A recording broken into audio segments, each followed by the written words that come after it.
देखा आपने किस तरीके से जो हैवी मेटल्स जिसको हम लोग बोल रहे हैं, नहीं आपका जो पानी है, आप जो या जिस पानी से आपकी सब्जियां सींची जाती हैं उसमें अगर लेड हो, मरकरी हो, एल्यूमिनियम हो, क्रोमियम हो और इसका आप रेगुलर कंजम्पशन करते हो, रेगुलर इनको खाते हैं, अपने शरीर के भीतर लेते हैं, तो आपके शरीर के किसी हिस्से पर ये बहुत बुरा असर डालता है।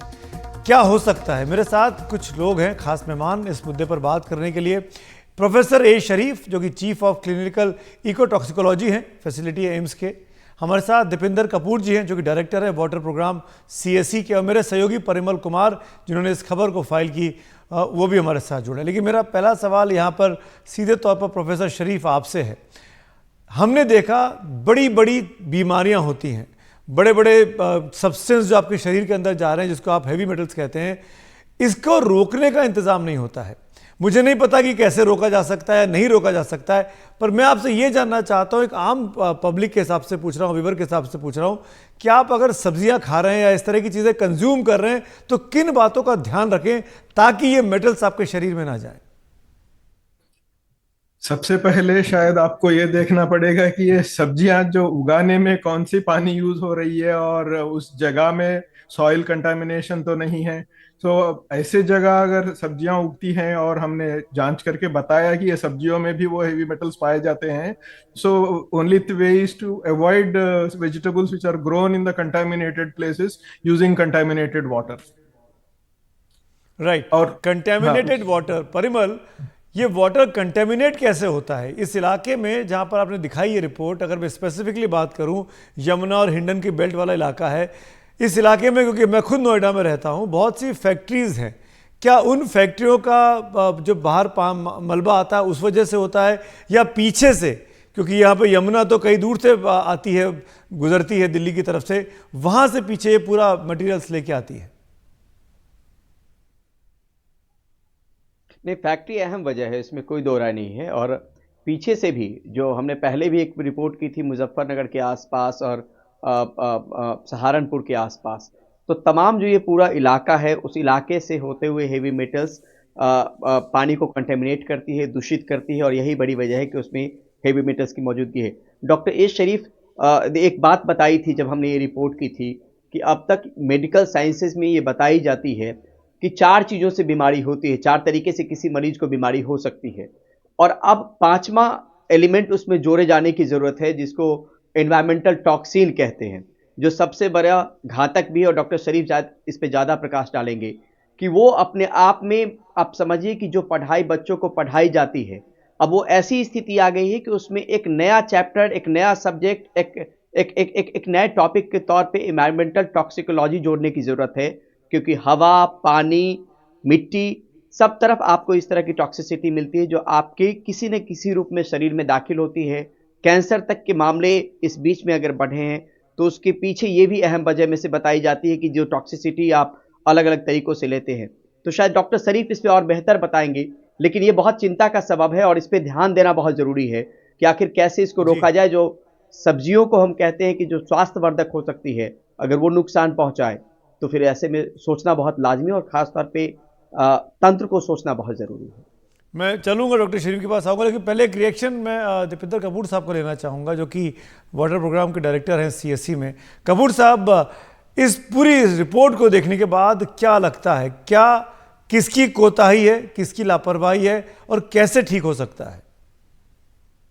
जैसे डॉक्टर शरीफ ने कहा कि ये देखना पहले जरूरी है कि ये टॉक्सिन आ कहाँ से रहे हैं। तो अगर ये टॉक्सिन पानी से आ रहे हैं, ये टॉक्सिन पेस्टिसाइड से आ रहे हैं, ये क्या टॉक्सिन आपके उर्वरक से आ रहे हैं, सो ये पहले आपको जानना पड़ेगा। इसको अज्यूम कर लेना कि ये एनवायरमेंटल है, ये एकदम गलत होगा। पहले तो हम ये देख लें कि ये आ कहाँ से रहे हैं। पेस्टिसाइड से भी तो आ सकते हैं, जरूरी नहीं है कि वो कंटेमिनेटेड वाटर से ही आ रहे हैं। तो इसमें क्या इस्तेमाल किया जा रहा है पहले वो जांचना जरूरी है, और इसका जो स्केल जांचना जरूरी है। एक गांव, 2 गांव में हम देख रहे हैं, तो कितना ये लोकल है और कितना एक्सटेंसिव है, ये स्टडी करने की जरूरत है। पिछले साल कपूर भी साहब, ऐसी क्या क्या छोटे बच्चों में पथरी की शिकायत होना नॉर्मल है आज की डेट में? हम लोग कैसे अलर्ट हुए? हम लोग इसी बात से अलर्ट हुए कि एक गांव में ज़्यादातर महिलाओं की बच्चेदानी का को हटाया जा रहा है, निकाला जा रहा है, और छोटे छोटे बच्चों के पेट में दर्द की शिकायत है, पता लगता है पथरी है। पथरी का एक कारण टोटल डिसॉल्व्ड सॉलिड्स भी होता है पानी में।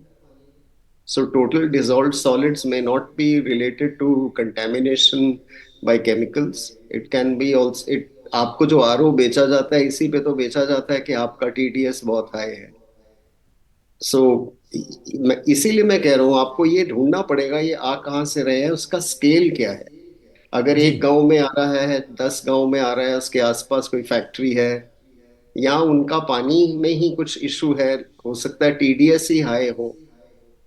और जहां तक ये कंटेमिनेंट्स का सवाल है, जैसे एक आपने कंटेमिनेंट देखा, इसमें आर्सेनिक भी पॉइंटेड था। जी आर्सेनिक गंगा बेल्ट में एक naturally occurring Himalayan trace metal है, ट्रेस एलिमेंट है। इसकी वाइड स्प्रेड इम्पैक्ट्स हैं, यूपी से बिहार, बंगाल, बांग्लादेश तक है।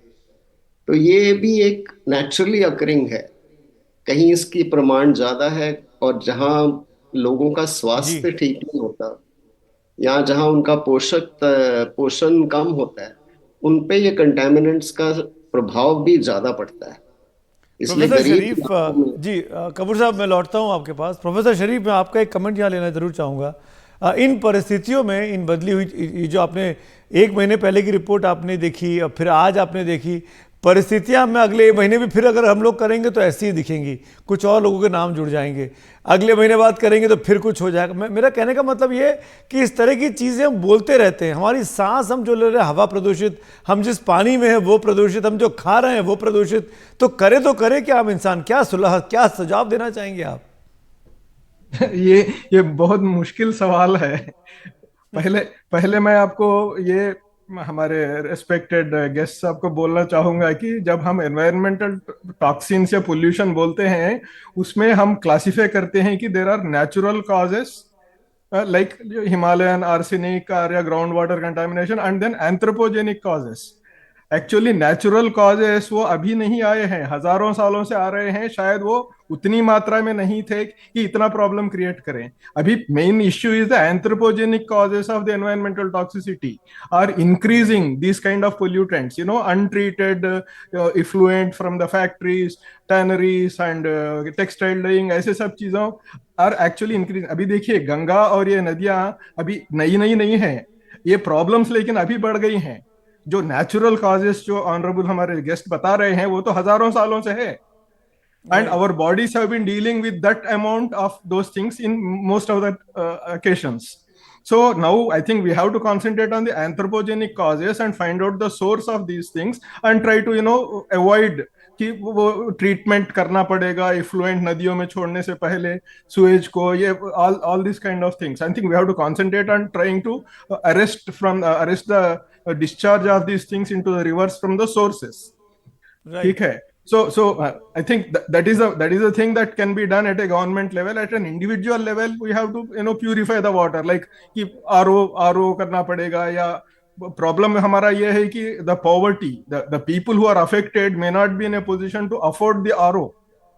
एंड जनरली आपने देखा है कि ये गरीबों में इसकी इफेक्ट ज्यादा होती हैं, अमीरों में नहीं होती हैं, क्योंकि अमीर लोग वैसे भी ध्यान देते हैं कि अपना खाना पीना कंटामिनेटेड ना हो, आरओ यूज करेंगे, ऐसे सब कुछ। एंड अवेयरनेस भी होता है एजुकेटेड क्लासेस में।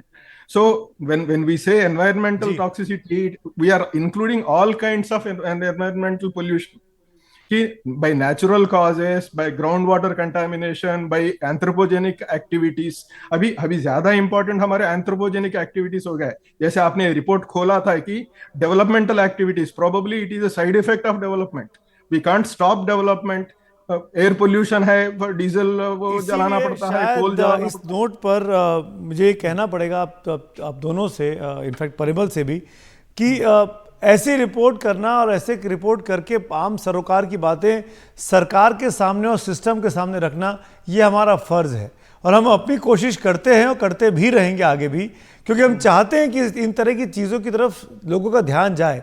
सब चीज़ राजनीति नहीं है, सब चीज़ वोट नहीं है, सेहत सबसे ज़रूरी है। और जब सेहत है तभी तो विकास काम आएगा। ऐसा विकास किस काम का जो सेहत को ख़त्म कर दे और मानवता पर असर डाले। मेरे पास वक्त की कमी है, शुक्रिया अदा करना चाहूँगा आप दोनों लोगों का। आधा मिनट अगर मैं ले सकता हूँ, 30 सेकंड अगर ले सकता हूँ, तो आपको ये बताना चाहूंगा कि सरकार के तरफ से माननीय स्वास्थ्य मंत्री जी हाल ही में परिमल से बोला था कि हमारे जैसे लेबोरेटरीज और खोलेंगे, और तब तक कोई भी टेस्ट करवाना चाहेंगे, किसी का भी ब्लड टेस्ट या कुछ करवाना चाहेंगे या कुछ एनवायरमेंटल सैंपल टेस्ट करवाना चाहेंगे तो आप एम्स भेज सकते हैं। उन्होंने घोषित किया कि एम्स हर जगह के लोगों का सैंपल टेस्ट करेगा और सब कुछ करेगा। ठीक है, चलिए शुक्रिया प्रोफेसर शरीफ इसको क्लैरिटी के साथ बोलने के लिए। आई होप जो लोग देख रहे होंगे वो आप तक पहुंचेंगे, अप्रोच करेंगे और आप उनकी मदद भी कर पाएंगे। थैंक यू सो मच जुड़ने के लिए।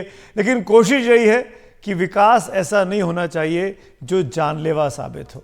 ऐसा हर कदम उठाना चाहिए जिसके ज़रिए हम साफ़ सुथरा एनवायरनमेंट, साफ़ सुथरा पर्यावरण बना के रख सकें, क्योंकि न सिर्फ हम बल्कि हमारे बाद आने वाली जो जनरेशन्स हैं उनकी भी हम मदद कर पाएँ।